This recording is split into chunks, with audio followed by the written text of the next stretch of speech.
तभी हमारे जीवन की परेशानियां दूर होगी। अगर वो पाप नहीं मिटाएंगे तो हमारे जीवन की परेशानियां दूर नहीं होगी, चाहे बीमारी हो चाहे परेशानी हो।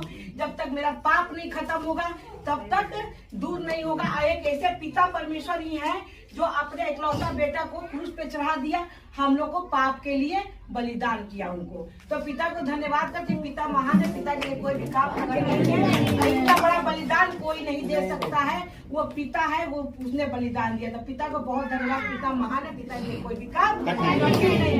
मैंने यीशु को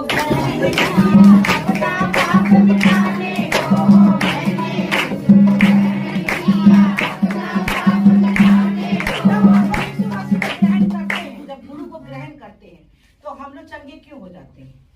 क्योंकि जब हम लोग उनको ग्रहण करते हैं तो हम लोग का पाप क्षमा हो जाता है, इसलिए हम लोग के जीवन की बीमारियां परेशानियां ठीक हो जाती है। तो हम लोग, क्योंकि हमारे पास बीमारी परेशानी क्यों आती है? हमारे पाप की वजह से आती है। और जब हम उनको ग्रहण करते हैं तो हमारा पाप क्षमा हो जाता है, इसलिए हम लोग चंगे हो जाते हैं। तो पिता को बहुत धन्यवाद करते, पिता महान है, पिता के लिए कोई काम मैंने यीशु को